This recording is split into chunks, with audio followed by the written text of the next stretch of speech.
Stage 1. Noobs and devs activate. Collect caffeine. Avoid dynamite. Fuel up.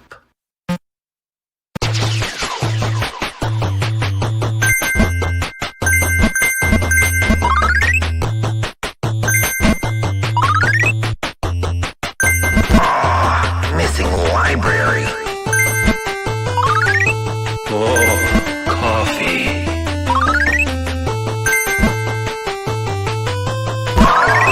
Missing library. Missing library.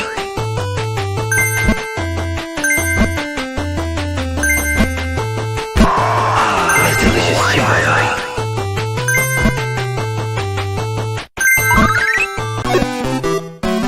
Caffeine acquired.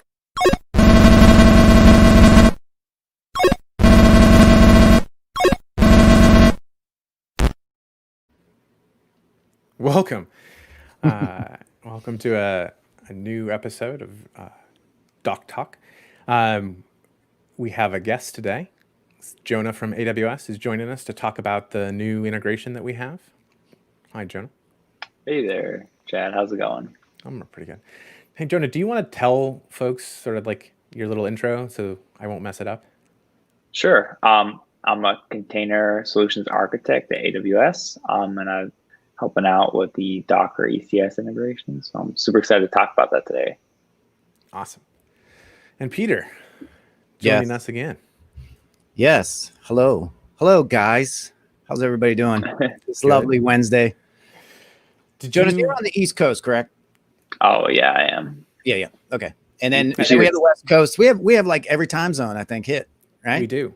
Okay. We are. If I was in San Diego, I don't think you could get any farther away from Jonah and myself. Yeah. So yeah. But San Francisco. So Jonah, I know we were on Containers from the Couch a couple of weeks ago, and you mentioned that you were surprised at sort of like Docker's been around for as long as it has. Did you know about Docker in 2017?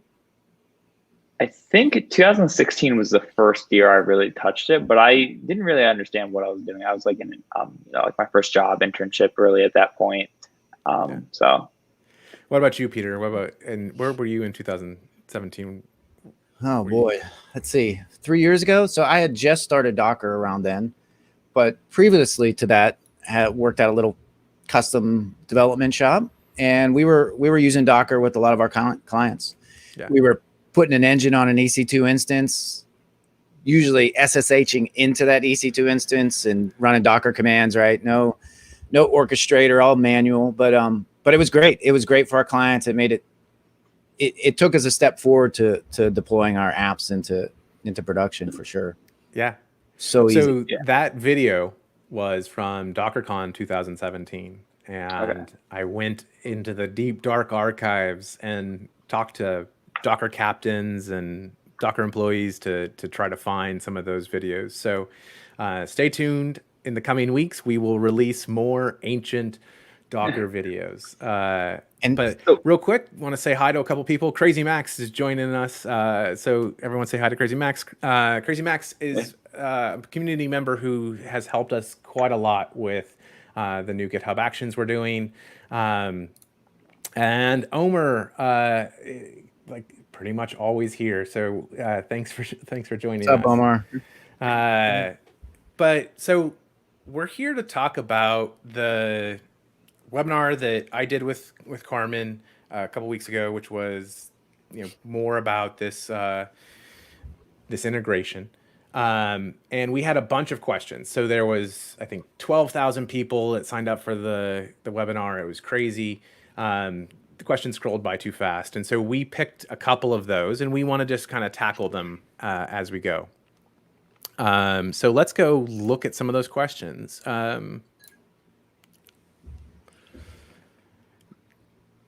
Peter, you want to take this first question? Yeah, sure.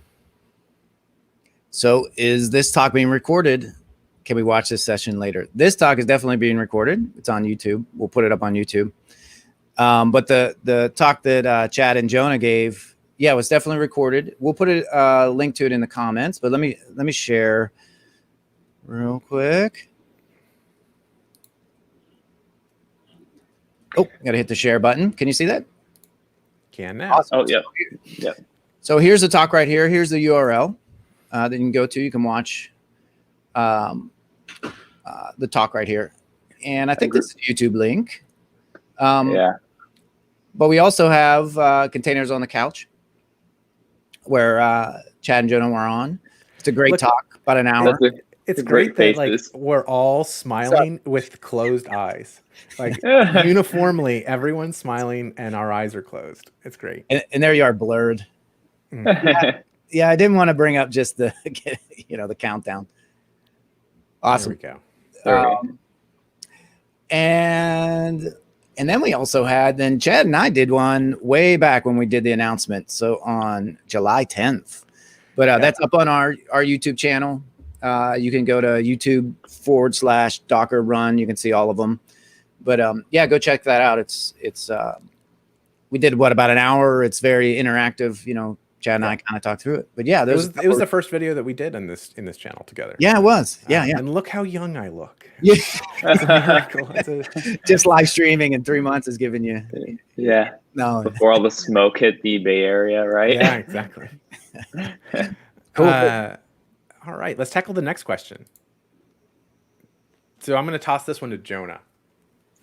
Sure. So how is this different than what's being done with ECS and Fargate? So in existing AWS world, if you're not familiar, we have Fargate and we have ECS, it's our Elastic Container Service. And so what this is it's meant to be a translation of like your local development into ECS Fargate. So that's Fargate using the ECS container engine. And so it's meant to be as transparent as possible. So like as little cloud knowledge as like needed to get up and running. So what's been done is everything from the compose specs been natively mapped to an AWS resource. So everything from like service discovery to like secrets and all of that. So it's meant to be that you can just have a Docker compose file, hit Docker compose, up and get it launched in the cloud on Fargate. So that was really the goal. Where in typical ECS or Fargate world, you might have a larger stack or Terraform or something like more complicated for your production setup, right? And this is really meant for like a development workflow for sure. Awesome. So, when you see people doing things in like task, like how does that workflow normally work for somebody when you work with one of your customers for like the standard flow? Like going to production from like with or without Docker Compose. So let's start with currently not, and then we'll talk about what the difference would be when Compose comes in. For sure. I mean, Docker Compose is almost like a staple in local dev world. But nowadays, what's launched in the cloud is slightly different in a lot of ways, like the way you handle like the SDK or API and stuff like that. So a lot of people will have like a pipeline setup where they will build the image, and then they have another setup. So that would be like the CI setup, right? And then they have the CD setup is often done with updating the task definition for the new image. So like if you use your GitHub PR SHA, then you would need to update your task definition from version 1 to version 2, specifying the new container SHA. And then you would have to have some sort of setup where you either do a rolling update or a blue-green or canary to replace all the tasks that are currently running with the new ones. Yep.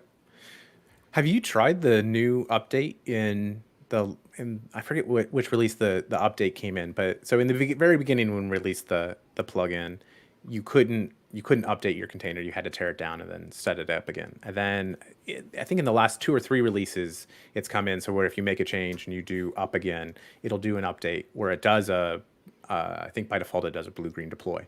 So it launches, and it's pretty neat to watch. Like it launches the new tasks and then waits. And then when it's up and running, drops the old tasks. Have you tried that with the new with Compose? I have, yep. And you get the classic draining timeout wait on the old tasks, and then so it'll take a little bit because it's actually trying to keep the set like drain all the sessions before like as it transfers over to new ones to make sure that no users get sessions dropped.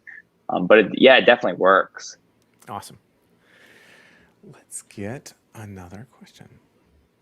So just for reference, when was Docker as a company created? I know we were talking a little bit about history. I was just curious. Oh, that's a great question. Well, so Docker started as a company called .cloud that Really? was a PaaS company. And Peter, do you remember what PyCon it was where Solomon did the demo? I don't remember the year. I can't remember the year. It was in Europe. Man, I can go. I actually just saw the video the other day. I want to say 13, but I don't. Yeah, it sounds like back then. Yeah, 13 sounds about right. Yeah. So yes, it's been around for a long time. Somebody in chat might be able to like help us find out where it was. But so it started as a PaaS, sort of like Heroku-ish or something. And then they realized that the technology they were building to build the PaaS was more valuable than the PaaS. And so then they became Docker. Yeah, it seems like both yesterday and forever ago. Even in like 2016, 2017, I feel like it was still kind of cutting edge. I couldn't imagine, back in the 2013 days, how people looked at you. Yeah. So you know how people are asking now, like, can I go to prod with this, the integration that we're talking about? That was like the beginning of Docker. That's like was one of the most common questions of like, can I just go ahead and use this in prod? Like, well, you could. And now we've come quite a long ways. And I think, for this integration, a lot of people use Compose today in production for a set of things. A lot of people use ECS. So the question isn't so much like, should you use these technologies? It's just like the integration is still a little bit, it hasn't GA'd. We're going to GA it a little bit later this year. Lots of people are asking like when that is. I think the dodgy answer is it's going to be when it's going to be, because like we don't know all the things we don't know yet, but we don't want this to drag out. The goal is at sort of holiday-ish season to have something GA'd. But the big announcement yesterday was that the integration hit desktop stable. So if you didn't know, the integration was in desktop edge before, and now it's in stable. So you can see like we're making that progress towards it. But yeah, Jonah, like in the very beginning, people were doing some pretty crazy stuff. And actually, this is a good question for this. And so some noticed in the demo that I did that some commands I typed Docker Compose with a dash, and some commands I didn't have the dash. And what is that? And this is part of the changes that we're making in this new version, and part of why it takes time to do these pieces. So Docker Compose is a Python application. It's been around for a long time. When you go get Docker Compose from your apt or your brew or wherever you get your sort of your desktop packages, or if you get from Docker Desktop, you type Docker Compose, and that turns out that's written in Python. As part of the work that we did with Amazon and a bunch of other folks, we open sourced the Compose spec, and that was a big step for us. And then as part of that, we started writing a new implementation of that spec. And because we're Docker, we wrote it in Go. Python Compose was written 2014. Like it's been around for, we could probably go back to the first commit, and Joffrey and the first commit would tell us kind of where that was. Fun fact, Docker Compose was originally called Fig. It was a company that we acquired just before I joined, or just after I joined. I can't remember. I think it was just before. But then that Fig became Docker Compose. So Docker Compose has been part of Docker, more or less since the beginning. But what you're seeing now is that Docker is going to build Compose directly into Docker, the command Docker, and that Compose is going to become more aware of these different backends. So we've got the ECS backend, and Compose is aware of that it exists, that it can do some things and not other things. So like you can't do a build in ECS, and if you try to do Compose build, Compose up -- build, it wouldn't work. So right now what you're seeing is some things switching from an external program into an internal, where we can do more cool stuff. Next question. Peter, you want to take this one? Yeah. Just trying to pull up the Compose spec. Yeah. So any articles, blog posts about this that I can share with my colleagues, tutorials, user guides. That's from Elizabeth S. Yeah. So we have a bunch of, we have a couple. Well, let's start out with documentation. So in Docs, you can find the ECS integration. You can read about it all in there. You can find all the X parameters. You can find how to use it, how to set it up, all those type of things. Also, here, let me share it real quick. Oops, I'm not sharing. You're sharing. Spoiler alert. So Crazy Max, we're definitely going to answer this question and show the Compose spec. But yeah, working with others, Compose was actually built in, like the spec lived in Docker. So we extracted that spec, and folks have wanted to extend the Compose spec for a number of different purposes for a long time. So we put that into some repos, and we started working with Amazon and a bunch of other folks around like how, if you were to expose it or to extend it, how would you do that? So one of the things that people like about Compose is that the spec is like 4 pages long, and you can read it and you can understand more or less the whole thing, and you can keep it in your head. And so one of the challenges for that is like lots of folks want to add to it, totally want to add to it too, but then oh, here we go. What does that mean when we add to it? Like I feel like we have to really be thoughtful around adding to the spec. So, and then this will take you right into the GitHub repo, where you can add issues. You can read all the issues. You can actually read the spec. Sorry, clicking around fast here. Yeah, and the spec is great. It's really easy to read. Is that just the schema folder? Is that where it lives? Yeah. Up there. Yep. Or no. Nope. If you go to the README, it'll say in the top, it'll be like read the spec. Yeah. Oh, there it is. Okay. Yep. Spec MD. So talks about services, networks, volumes. I love this. Must not, shall not. Well, but that's what a spec is about, right? You have to have the must not, must, shall. Exactly, because you read it and you see must, and you think it in terms of how you think it must, and not within the context of it.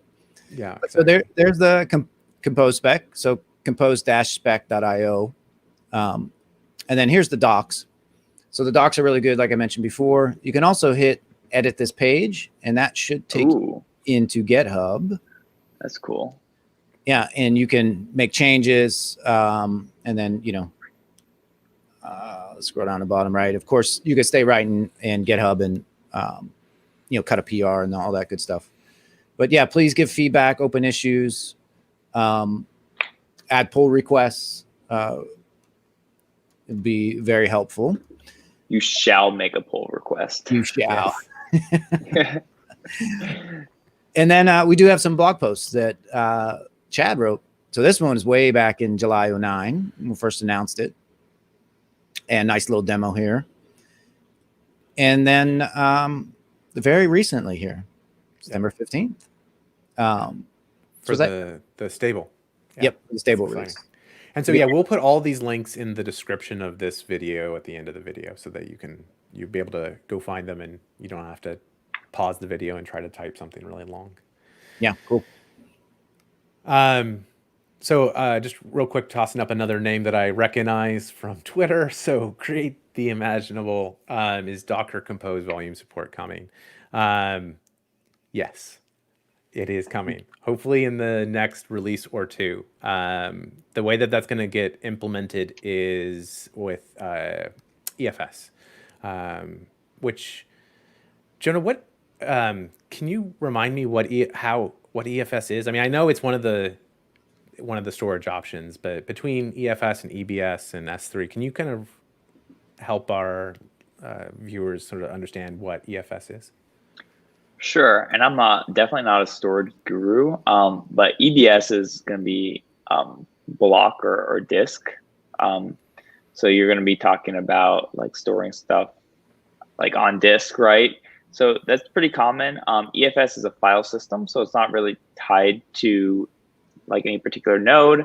And so I think the way it could work is you could have a file system that lives and files can be transferred from your computer to this EFS file system, which then can be mounted into the tasks.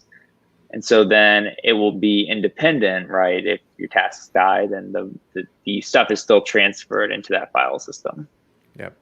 Yeah, exactly. So we'll talk a little bit about that more a little bit later, but Create the Imaginable. I have seen you before in this question, so I wanted to get that up there. So actually, this is a good time to talk about Jonah, since we're talking about sort of AWS services. So why start with ECS and Fargate over some other options? Sure. Yeah. So Fargate was originally launched on ECS, and so it's definitely the flagship platform for Fargate as far as feature parity goes. And Fargate on ECS is really the natural choice if you're thinking about simplicity and just getting it up and running in the cloud. While EKS is definitely really popular and it has, I think, 1,000% growth over the past year, a Kubernetes cluster has a lot of management overhead and a long spin up time, and it has a control plane cost. And all of those things, I think, are not super intuitive when it comes to just launching something that's a developer friendly thing like a compose file, right? Yeah. You're talking about a 20-minute spin up time and leaving a control plane that costs hourly charge up and running. Yeah. So there's a question about, the Fargate versus EC2 question. I think this actually kind of plays into that. Is one of the things that we wanted to work with Amazon to have, and it's a big deal for both of us, is to have this like no surprise, not a lot of have to know a bunch of details sort of experience, but when you do want to dial up the level, you can do that. So we'll talk about it a little bit later, but I don't think it's I don't think it's necessarily an either or. I think out of the gate, we're going to get Fargate for you. And then if you want to do something else, I'm not sure if it works this release, but in later releases, we'll have something for bring your own adventure. I know that some bring your own works today, but we'll talk about that. I think there's a common misconception in that question too, which is about the cost. So when Fargate was released, it was definitely way more expensive. But as of all of the recent price reductions over the past year or two, it's actually the same price as an on-demand EC2 instance for the memory and CPU wise, right? So obviously, if you have an RIs, like reserved instances, it'll be cheaper spot. But a lot of people who just use on-demand instances, it's the exact same price at this point, right? Yeah. So, and without the overhead, right? So the patching management, caring about it sort of aspect. And how many people really get 100% bin packing on their EC2 instances? Let's be honest, right? Exactly. Most of us are around 80 to be frank. So no, I mean, I think the other thing that's really nice, if you look at the experience, is the absolute scale up and scale down and how fast it happens. Because I mean, really, like the first pass of this is a developer solution. We're going to talk about going to prod a little bit later, and I think both Docker and AWS think that there's a good path for prod in this development environment. But like the first thing that Docker is optimizing for, and that AWS wanted to help us optimize for, is developer and developer flow. And there is, I think this is the fastest way to get something up and running. I think when we do the demos, it's usually like 3 minutes total, like 3 or 4 minutes, depending on the application. So I think that's also, you can't, in a developer loop, you can't underestimate what an extra minute or extra 10 minutes will cost you. Yep, and half of that honestly is the application load balancer. It's not on Fargate even, right? So. Right. So here's a loaded question I've put in just to toss it out there. So hey Peter, what about EKS, man? Well, not right now. You can't use EKS right now, but we'd love to. So here's it's a nice softball for the roadmap. So yeah, please go out to the roadmap. We probably, I should have looked ahead of time. Did you look, Chad? I'm sorry. I did look. There is there's like other Kubernetes, like Star Kubernetes requests in there, but there's not a specific like. There's a compose ECS, but not the same sort of integration. EKS. There isn't. We should create a ticket for like, hey, I want that back in, but back to EKS. We should just create one. Yeah, and I'll drop the link in the show notes too, to the roadmap. But it's basically github.com/docker/roadmap. And go in there. Search for the issue, read the ones that are in there. If upvote them, right? Add a comment. If you don't find specifically what you're looking for, please add another one. The PMs, a lot of Docker is in there. We do watch that. That is our roadmap. I know I've said this before on our streams, but that is the roadmap. So yeah, and we've tried to label so that you can get a view across. So if you want to see like the CLI ones, or you want to see the other pieces, so and then search at the top, so you can just type in open and ECS or open EKS, and you can see all the different pieces, and then you'll just be able to go from there. Yeah. So this is one of my favorite questions. So I love Compose Down in this demo because I am the person who leaves clusters running. That's definitely me. I have written sort of AWS nuke scripts for my own purposes for not leaving things up. But this question is really more about the data and goes back to the volume. So if I do Compose Down, what's going to happen? And right now, the data lives in the container when it comes to going up to ECS. And if you Compose Down, it will go away. But stay tuned, stay on Docker Desktop Edge, because it will hit Edge before it hits stable.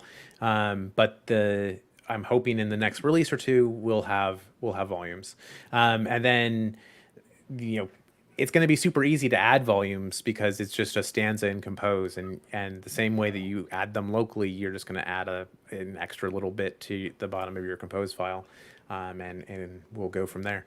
But yeah, then you will have persistence within ECS, which I know everybody's super excited about. I also think it'll be one of the things that folks really need before they can really look at like prod, because inevitably, like, we all talk about stateless containers, like, hey, it's great, you should be stateless, and that's all fine and good until something needs effectively a database. then that just sort of falls off. And also, like, there's some other apps that you want that are persistent. So one of my favorite new demos that I want to get going in this ECS thing is the Minecraft server, and getting Minecraft up and running. And Minecraft is just a Java app, but it does have a persistence if you want the worlds to persist. And in this sort of modern, socially spaced out sort of world, like, let's all play Minecraft and just meet each other in a Minecraft world and not fall in lava, which is what I usually do. Absolutely. There's no database option for Minecraft yet? No, not at least not in the legacy. I don't know about the Bedrock. Maybe Bedrock's different. I actually learned all kinds of stuff about Minecraft. I hadn't played it in a long time, and then we wrote a blog post about Minecraft, and I went and read the blog post, and then dug off my like Minecraft application, and was like, oh yeah, I still have this. But it's changed quite a lot. Yeah, I think real quick, I think it's too. It's like it's that stepping stone taking. Oh, my applications has state in it, and if I throw it in a container, I got to rewrite everything, and I got to go to microservices, and I got to go to Kubernetes. Well, no, progress slowly, right? Never rewrite anything. I'll just tell the whole internet right now, it's a losing battle. Don't rewrite anything. You want to refactor, but right, if you get your application in a container and it's stateful, right? There's ways then to move that as you go. So using volumes and those type of things to then eventually go stateless, right? But kind of like Wes Chad's going to write the SQL plugin for Minecraft, and then No, it's all right. My Java is let's just say my Java is poor. So it's like a cup of coffee you get at Denny's. Exactly. Let's see. Oh, this is probably a good time to talk about other services. So, right, because we're talking about databases, and so let's just put this in the mix. Like, what about other services with Compose? So I think Jonah and I were joking, like the number one that we hear in our heads when we hear this question is RDS, and sure enough, the question from Caleb was definitely about RDS. Is this one for me? It's for you or Jonah. I think Jonah knows which services folks wants, and I think you know where the answer is going to be. Yeah, we could tag team maybe. We get the asks for services. There's a project for Kubernetes called the ACK, and so they were able to get a list of services that like a lot of developers wanted to natively launch in Kubernetes. So we had a handle on the ones that people would like for Compose, which is like S3, SQS, RDS, Elasticache, Elasticsearch, things like that, right? We hear a lot. But so what is the answer for this, Peter? Yes, it's all there. No. Yeah. Again, it's not there in the plugin, right? But go to the roadmap. Please add the services you would like it to see us integrate, and we'll get them prioritized. We want to hear from the community, right? We don't want to just kind of be in our own bubble and think what should Jonah and us, right? We might say, oh, well, we know we use this all the time, so we're going to focus on that, but it might not be the exact right order for our developers out there. So please look at the roadmap, add issues, and upvote them, so we can attack these at the right order. Yep. We need elastic blockchain so we can make the Docker coin. Exactly right. Yeah. And that sounds like fun, and then everybody like, yeah, okay, thanks, guys. Yeah, cool. And Redis would be one of those Elasticache on the list kind of things. Like we should definitely like those. So I think every demo I use has Redis in it, just because it's the easiest thing to put data into and get it back out of for a container demo. But yeah, I think create the imaginable, head over to the roadmap and let us know what you're interested in. All right, next question is for me. What about existing resources? And so we get this a lot for like maybe some users don't have the permissions to create clusters. So not all companies have sort of, developers can create those things. Sometimes there's a centralized entity that creates them and then gives them to folks, or maybe folks just want to keep one up, or they have other reasons, they have other things that they need. So the answer is yes, you can do it. So I'm gonna flip us over to the oops, I don't want that doc, I want this doc. These are the Docker, so the doc site for if we go sort of almost zoom in here a bit. Basically everything that you need to know about this sort of integration is in here. We talk about like the X parameters, and so the answer is going to be surprise X parameter. But this is the one for pull secrets. We just talked about actually. I don't know if we actually have talked about secrets on this channel. I don't think we have. So I don't think we have. added compose secrets. I don't know, 2 releases ago. So now you can actually in compose you can say, oh, secret, and here's the file, or you can use the command line to create a secret and then stuff it into a secrets manager. And then it'll get exposed as a file in run secrets. So if you call it secret foo, it will be mounted in run secrets as foo, and it's a file that you can just grab and use. And that's something that just got added, and I think that's a fantastic feature. That's awesome. So I actually just learned this recently, why everyone is using volumes and files instead of environment variables nowadays, or why there's a shift in the industry. And so apparently if someone was to get host access, you can actually read a secret that was an environment variable from the /proc directory on the host. So that's why all the secrets are now getting put in files as the default choice. Yeah. It was I didn't realize that. I learned that like a few weeks ago. So yeah, it's that was the original sort of, back when we had Swarm, that was the original sort of implementation on how Swarm did it. So when we worked with AWS, we were like, hey, let's make this work. And so you might see I forget what the name of it is, but I think it's like secret init or something, which is a sidecar container that makes this magic happen. You might see it in your list of containers that ran, but that if you see that, that's what this is. Let's get actually to the right here. So we did talk about rolling updates, right? And so then there's some abilities to configure that. That's also something new that we haven't talked about before. So again, this is a X parameter for min%, max%, and Jonah, like you were saying, like I think it's about a 5 minute. I think the default is 5 minute for the drain period. Can you talk a little bit about what min%, max% is for rolling updates? I don't really. Yeah. I know roughly what they are, but. Yeah, for sure. So it really comes when you have a larger scale. So imagine you had 10 tasks running and you were doing an update, so needed to put 10 new ones to replace those. You can specify what the minimum amount you want healthy is. So if this is a service that's actually receiving live traffic, you might say we need at least 8 of them to stay active, or else our fantasy football website's going to get throttled, right? So you can set the min max to make it so that it only does 2 at a time, right? The default is going to try to do all of them, I think, usually. So that's why some people would set that. Cool.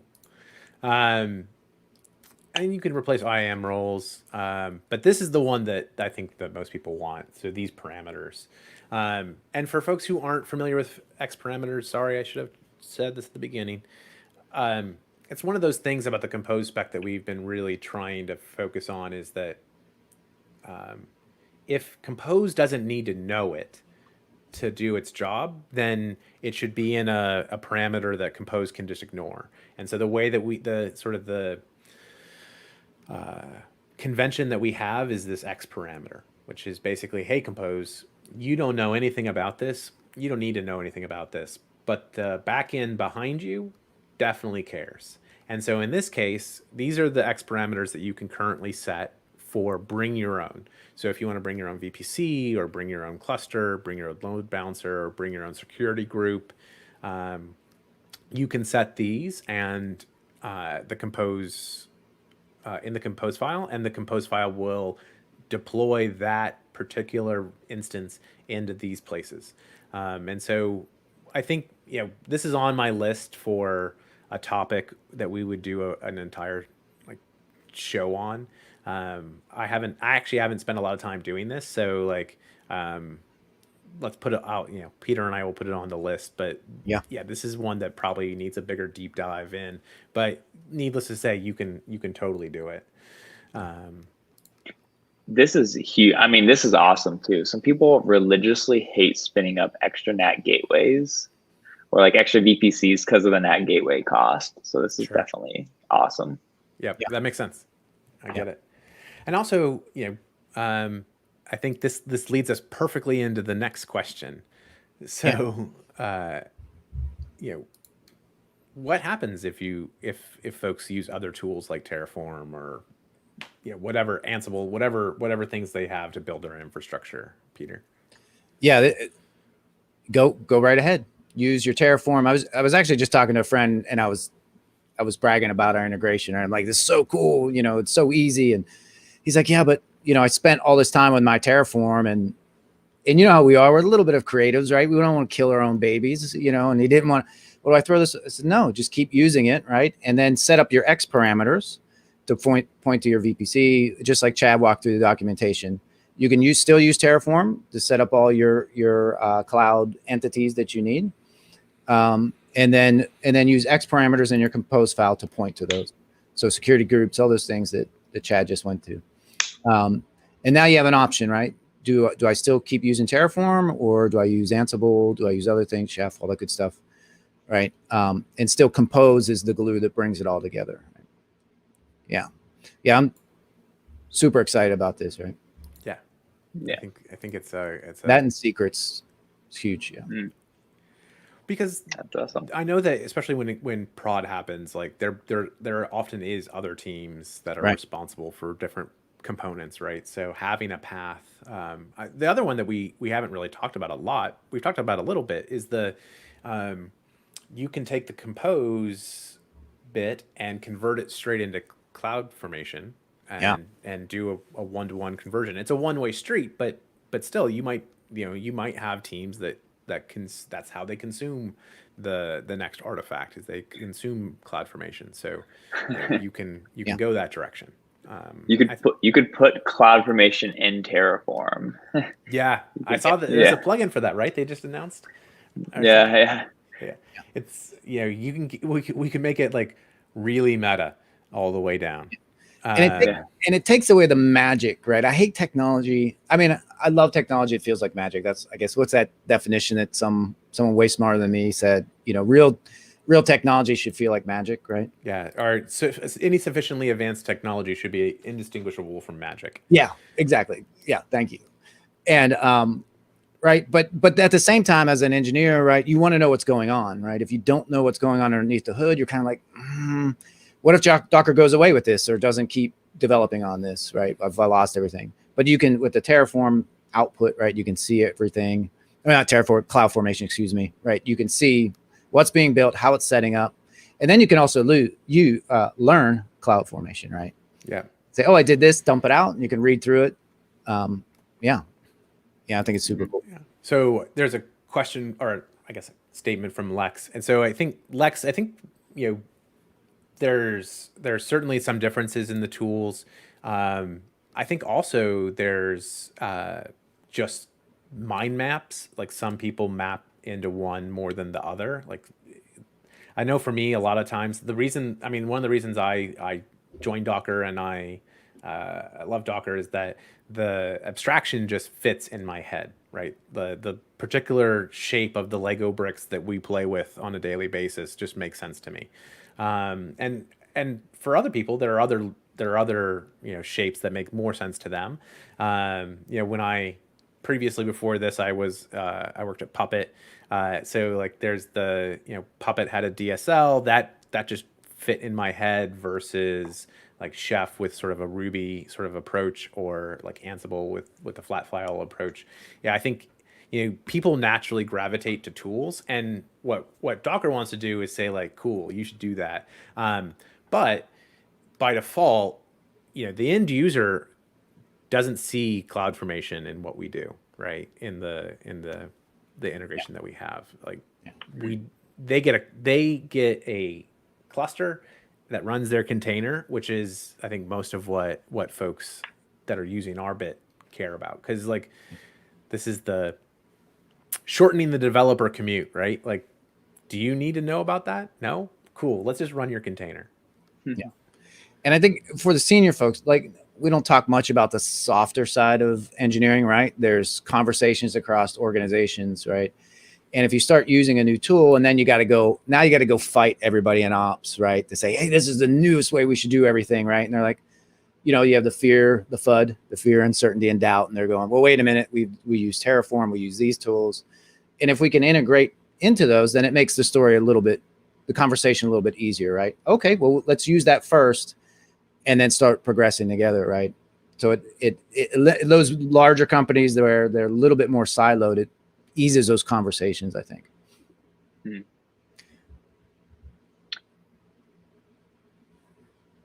Ooh, that's a good question. You're muted, Chad. We lost you, Chad. Sorry. So I was just trying to. So I have the loudest keyboard in the world, and I love it, but it is super loud. So when I was typing in this URL, I go mute, and then anyway. So this is a great question. So ECR, how would you get something there? How would you get that out? I think we'll have an example here. So this is ECS Compose. It's my example application. It's overly complicated, but I think it's as real as I can make it while keeping it simple. And if you go into the make file. Hey, Chad, hide the question if you don't mind. Oh, sure. We can see your screen a little bit more. Awesome. Yeah, perfect. If you go in here and read the make file, I set up for both Hub and for ECR, and talk about like how would you go about creating an ECR repository for this thing, and if you built it and it builds it for both, and then it pushes it to ECR or pushes it to Hub. So go to this example. We'll put the link into the description, and you'll be able to see sort of like, and this make file is ridiculous, right? Like, I don't expect anyone would actually use this, like, because it does crazy stuff like, let's see, what's a good example? Like, what's the repo namespace? And it's like overly parameterized. But what I did was I tried to make it so that no matter what your username is, no matter what your Docker Hub name is, no matter where you check this out on disk, that this example will work. So it does some crazy stuff, mostly just so it'll work for everybody. But what we do in here is also sort of like shows some of the best practices. So I'm using BuildKit in this example, and I'm using BuildKit in the Docker Compose bits to do the build. I wrote a unit test, and we're using multi-stage builds to do the unit test. Multi-stage builds to do the unit test. We do use a secret in this, so you can see what happens when we do a secret. And we try to clean it up at the end. So yeah, this is a good example. I think it's just a great place to start. Yeah, perfect. That's cool. So maybe we have time for one more question, and then we should wrap up and talk about like what's coming. But here's a good question. Oh man, can you go in the container? Yeah, I can try to tackle this one. So Fargate, you cannot go into the container through the UI. If you have a public container, you can go in through unconventional means. Sneak in awesome. To the back window. Do you have to like know somebody? Yeah. No, but you can go in through NCAT, and I've done this before. Okay. So I have a demo on my GitHub where I show how to execute Falco with Fargate. If you're not familiar with the Falco tool, it's runtime security. So I go in there and I make a bunch of spam files to show that the rule engine is picking them up. So you can go in with NCAT if it has a public URL, or if you're if you're on a VPN and you're in the private subnet with it. Yep. But you can, for other things besides execing into the container, so for logs or for things like PS, you can see those things in either place. You can go to the Yep. console and see those things, or you can stay in Docker on the command line and see those things. Oh yeah, so the logs is probably my favorite thing about this plugin. I hate having to like go like search around through CloudWatch groups or keep clicking on the refresh on the UI page. It is so nice that it will do multiple containers and it will stream them all together. It's so nice. Yeah, yeah. The tail with the interwoven something logs is the fact that it just looks like local is, I think, a fantastic thing. Yeah, 100%. Yeah. So Lex, you're right. The logs actually go to CloudWatch, which is actually, I think Jonah and I have talked about this a lot. That's, in my opinion, the reason that this is such a killer integration is because it is just Docker and it is just AWS, right? It uses CloudWatch for logs. It uses ECS for this piece, for the container piece. We use Cloud Map for service discovery. We use CloudFormation to stand it all up. There isn't I don't want to say all we're doing. We're doing a lot of plumbing under the covers for you, but what on the back side is, it's just Amazon or it's just Docker on the front side.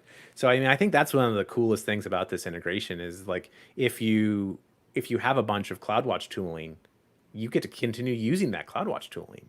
I don't know, Jonah, what are the things like your favorite bits of like things that surprised you? Because I was certainly surprised when I saw how many AWS sort of services this touched across. Yeah. Logs are probably my favorite like nit thing that they kind of solved. One thing I just think is really cool is the Cloud Map integration. For people who aren't familiar with setting up automatic service discovery, it's not easy. And the fact that I don't have to rewrite URLs in my applications, like if I have an app talking to Flask on Flask, :80, if I hardwire that in for development, the fact that that just works in ECS is so cool, I think, using Cloud Map, that they will automatically like write those routes for you and stuff. Yeah. And container insights. That's right. So this was the first thing that I found that kind of blew my mind. I knew that container insights was there, that it existed, but I hadn't really ever played with it. And I was looking for the CloudWatch so I was going through the CloudFormation window and looking for CloudWatch, and somehow I stumbled on the container insights, and like, wow, I didn't ask for this. I didn't know I was going to get this as part of this, but now I've got this extra piece that gives me a bunch of insight that I didn't even know I had. I think that was pretty fun. Yeah, cool. What about you, Peter? What was your like of the more or less the integration? What was the part for you that just sort of like either blew your mind or you said like, oh man, this is why this is. Yeah. I mean, I'm going to sound like a fanboy, but I think just the integration in general was awesome, right? Just being able to do Docker Compose up, and because I was thinking about the pain points that we had right before I came to Docker, and working with a bunch of clients, and we had small dev teams, right? 1 or 2 people, 3 or 4 people. They were focused on building the applications, writing features, right? And we did some DevOps, but we didn't really and we had ops, but we were a small company, right? And so it was really hard. Okay, I've written my application, it works for me, right? Now how do I get this somewhere? And that's not that easy, right? As you all know, right? To really run this somewhere in a production environment is not easy, right? And so just that simple integration, and as we keep growing in features, right, it becomes easier and easier, and you get a real world production environment where teams of all sizes can use it, right? And then you can drop up and down the abstraction layer.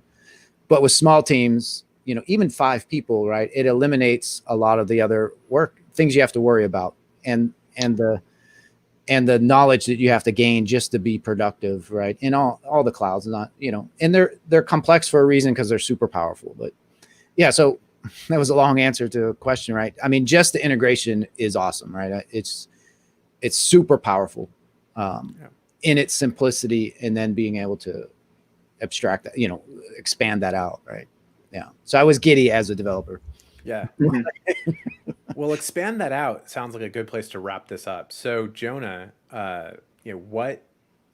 what's on the horizon? So volume's definitely coming.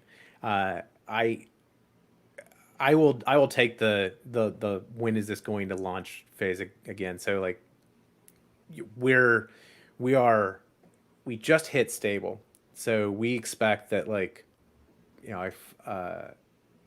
a couple orders magnitude more people will start using this in the next couple of days. And so we'll know better after we see like what happens and how that goes. But the goal is holiday season is sort of like the target for GA. So this year, effectively, that might slip because like we might see something crazy, and we want users to be stable, right? Like that's the one thing. Like we don't want to break your dev loop, and we don't want to break your production. But that said, what else is coming? Besides volumes in sort of the future. Yeah, definitely. So one overwhelming thing that we hear a lot is that people want to do machine learning, or at least they think they want to do machine learning. Hey man, it's a growth opportunity in terms of job market. Oh yeah. So to do machine learning, you need GPUs or you need ARM, and those are not available on Fargate. But there is support coming for GPU with the plugin, and that also dovetails into the fact that there will be a new launch type of EC2 coming as well, because you can't do GPU on Fargate, so it has to be on EC2. Excellent. So when that shows up, maybe we'll have you back, and we'll do some demos for that new stuff. Have you seen the blueberry muffin or chihuahua thing that everyone does? No. That's like the Hello World of training sets. It's like, is it a blueberry muffin or a chihuahua? Oh, cool. So let's do that. I want to see. Yeah. I want to see. The answer is that it should probably always be a chihuahua, because while they're mean as hell, they. I think you froze right on that, Chad. Yeah. Awesome. So, yeah, is there anything you want to say up and coming here, Peter? No, I'm just curious why you're not on Twitter. I want to know that, Jonas. Me? Are you on? I am on Twitter. I'm just not very active. I just noticed you didn't have your handle in your name. Oh, I probably should add that. Yeah, it's I need to get better at actually tweeting people. I'm always afraid I don't want to lose my job by tweeting something bad, though. I hear you. Yeah, Amazon's probably a little bit more tighter on guidelines, but yeah, no, I was just teasing you. But no, I think that was great. I think we covered a ton. Appreciate everybody showing up, asking your questions. It's great to see everybody keeps coming back, right? A lot of people rejoining us every week, so stay tuned. Also, too, just a quick heads up. Next month, we're going to shift to Thursday because we're going to I'll be on Twitch on Tuesdays, live coding.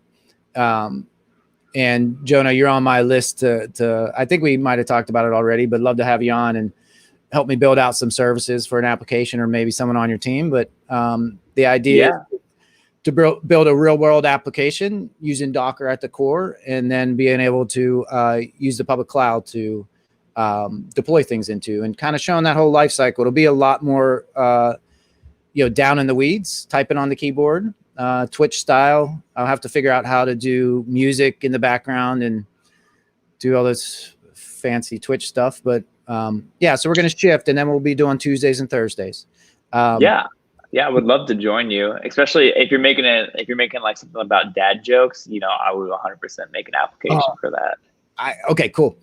Ooh, that's a great idea. Yeah, my kids are. I mean, this is horrible. I'm older now, right? And all my jokes just become classified as dad jokes by my kids, right? It's not fair. Yeah. But, well, cool. Well, I think we might have lost Chad permanently, but we're here at the end again. Jonah, really appreciate you coming on.